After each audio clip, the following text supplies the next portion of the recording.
представляем Федеральный научный центр агроэкологии Российской академии наук, это Министерство науки и высшего образования. Значит, в Волгограде находится научный центр, который в том числе занимается проблемами опустынивания. При федеральном центре создан Центр по борьбе с опустыниванием территорий.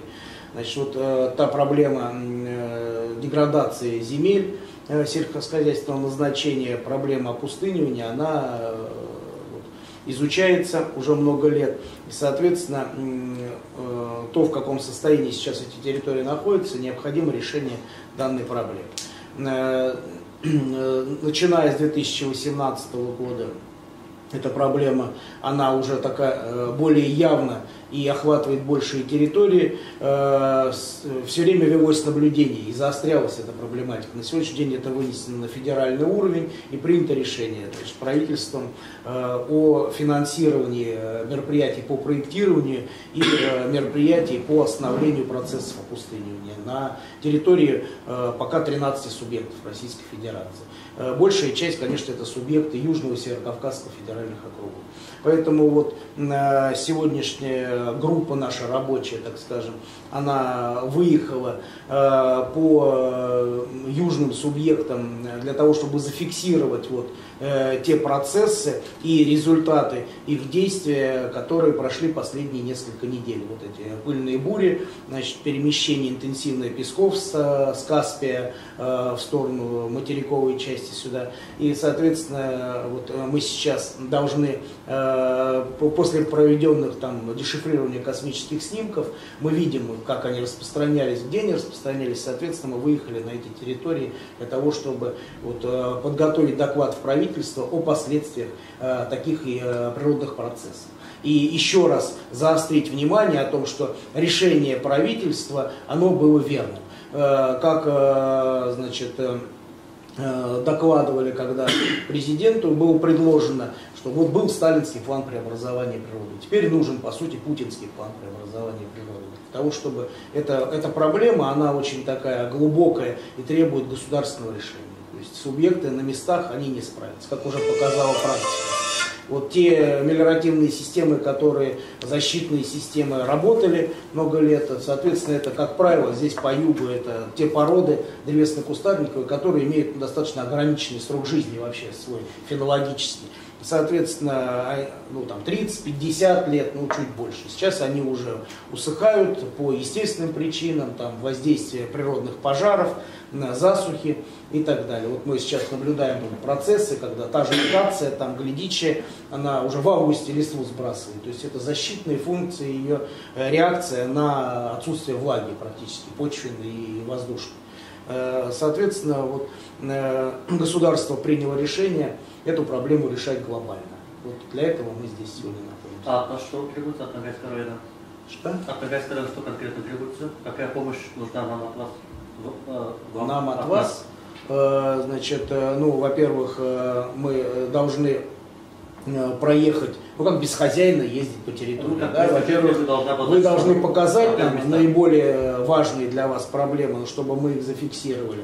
Значит, дальше мы будем готовить материалы о масштабах вот этой проблемы по каждому субъекту, по каждому району, где, в каких объемах необходимо, с применением какой технологии необходимо проводить эти мероприятия. Соответственно, будет экономический расчет этих мероприятий. И дальше уже будут подобраны и осуществляться механизмы финансирования проведения этих мероприятий на местах. Это могут быть и субсидирование, может быть государственное задание, потому что здесь все-таки склоняюсь к тому, что должен быть какой-то контроль такой наиболее четкий за вот этими всеми работами. Мы здесь не можем допустить, чтобы там, ну, деньги выделены и что-то было сделано не так или не доделано и так далее. Поэтому здесь вот в дальнейшем, как я уже сказал, мы должны опираться, вот, каждый муниципалитет должен предложить пути решения, либо комплекс таких путей решения. Если частная собственность, здесь, конечно, наверное, субсидирование, если аренда, может быть, здесь допускается и при привлечении каких-то государственных организаций, мелиоводхозы, лесхозы, там, где они есть и так далее. Потому что вот мы сейчас, допустим, уже делаем 2 питомника. Вот в Волгограде, там в Камышинском районе, вот в Чекулаке делаем питомник.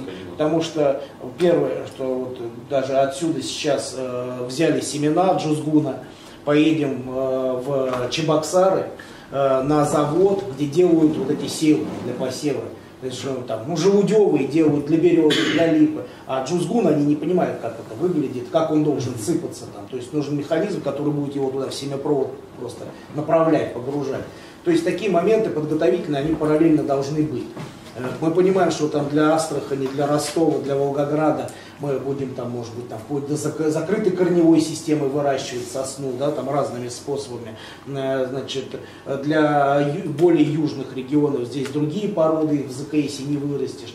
Работаем также вот с организациями и нашими другими научными по подготовке препаратов для защиты корневых систем, потому что ну, раньше вот в каждом селе был питомник, да, грубо говоря. Вот его выкопали, тут же поехали посадили. Сейчас уже такую схему не осуществишь. Минимальное расстояние от питомника до лескультурной площади. Соответственно, потребуются более длительные перевозки. Вот мы сейчас есть такие там, ну, суспензии, там, препараты, которые можно там, корневую окунаешь, она и питательные вещества обеспечивает, защищает от высушивания, и потом это посадочный грузится и везется на большие расстояния. Значит, ну, работаем над составом субстрата для вот, именно кома вот этого земли, да, то есть для того, чтобы выращивать посадочный материал с закрытой корневой системой, нужно обеспечить на сегодняшний день максимальную приживаемость. Потому что от того, что мы там, ну, можем сажать много и тратить туда деньги, но вот результата может не быть. Потому что и грунтовые воды уже ушли, понизились, то есть условия будут гораздо жестче, нежели они были там в 50-х, 60-х годах, когда реализовывалась вот та программа. Значит, соответственно, здесь мы должны к ней быть готовы. Вот. Ну, это наши вопросы, мы будем ими заниматься, предлагать вам технологии. Может быть, сейчас очень широко используются технологии капельного орошения. Да. Хотя бы на первое время. Посадили, немножко капельку бросили, поддержали, оно зацепилось, дальше пошло. Поэтому вот мы сейчас будем пока проектировать, пробовать выращивать исконные такие древесно-кустарниковые породы в наших научных питомниках и пробовать их сажать, ну, в научных целях, чтобы понять, как приживаемость вообще, она имеет место быть или нет. Ну, такими нашими привычными технологиями, либо мы что-то должны сюда вводить еще. Соответственно, это будет удорожание проекта, удорожание реализации, и самое основное, что мы должны обеспечить тех, кто это будет реализовывать этим всем. Не просто там, вот дать вам проект, вот вам деньги, идите там и сажайте, и пошли там пылить по степи. И в итоге потом будем констатировать отрицательный результат. Такого быть, конечно, не должно. Поэтому работа такая, она достаточно глубокая, ведется. Времени у нас, ну, показалось бы, много, но его очень мало. Потому что 23-й год, по сути, это единственный год, когда нам нужно будет уже все выдать на реализацию практически. Вот. Поэтому здесь ваша помощь нам нужна будет, ответ на ваш вопрос. Зачем мы обращаемся? Из-за чего вы выбрали эту территорию? А у нас там подразделение наш, филиал. Сохранилась, она изначально, вот уже 80 лет было в прошлом году. Изначально подразделение вот 70. У нас, если дожди не будет, у нас не будет приживания. Волгоградского института. Поэтому на практике. Ну, там уже здесь нужно благоприятные агротехнические сроки соблюдать, соответственно. Понятно, что не круглый год сажать. Юзгун, как практика показывает, что осенью они приживаются. Юзгун приживается, первая будет задача остановить вот эти процессы, а потом их закрепить. Соответственно... Еще нужно такое вызов вашей компетенции. Например, вот сейчас государство помогает, ну, чтобы вот это все остановить. Но там, естественно, есть факторы, которые к этому приводят. Ну, как пустыня, это климатические условия, да, у нас засушливые места. Есть также и норма нагрузки у нас не соблюдает. Это большинство, вот эта норма нагрузки, Конечно, мы будем это все отражать в проектах. Кстати, вот хорошо. Ну, вы же причины будете. Причины, да, ну мы видим эти причины.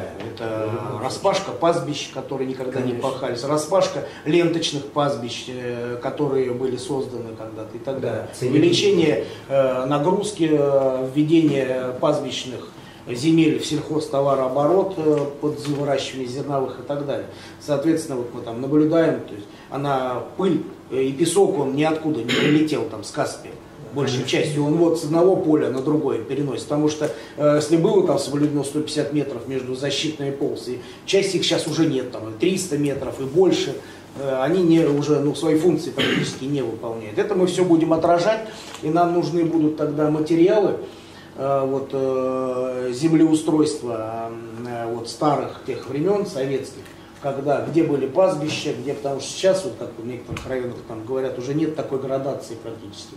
Земли для пастбища, сенокосы, они просто все одна категория, земли сельхозназначения, да? Есть такое? Да, это соответственно, вот он, то там арендатор или там собственник, он говорит, а что вы меня тут ограничиваете? У меня вот зерно поднялось, я буду зерно выращивать. А что завтра будет с этой землей, не особо. Вообще, по сути, если так разобраться, пенять на климатические процессы здесь, можно 20%, наверное. Да. Остальное это все результат деятельности человека. И степь, она тысячелетиями себя фитомелиорировала и все остальное делала. Поэтому агро-лесомелиорацию уже тут человек ввел сюда. Поэтому и она и это сейчас будет продолжать делать, останавливаться. Но мы наблюдаем, там и так барханы уже песок, и все равно сход гонят с точки. Гонят через эти барханы. Нет, чтобы там обойти их. Нет, все равно ежедневно они идут по ним, там эта колючка там какая-то пытается цепляться, они все равно продолжают это делать. Поэтому здесь нужно будет, конечно, и как-то градировать эти территории, ограничивать выпас, ограничивать введение в сельхозоборот на какое-то время, потом можно будет возобновлять это все. Поэтому эти процессы, они неизбежны, по-другому мы не сделаем. Мы чудо с вами не сотворим. Что мы сейчас приедем, как нам говорят, есть, начитаются где-то в интернете, приехали, побрызгали на барханы, пленкой покрыли, они остановились, и из них там пальмы начали расти. Такого не будет сразу, могу сказать.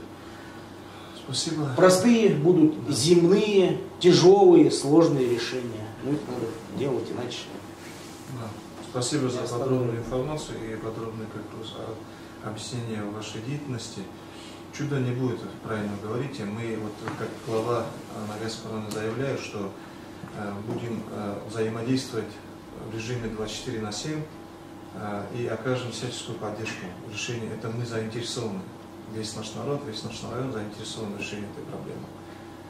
Желаю только успехов в этом начинании и, конечно, чтобы были результаты.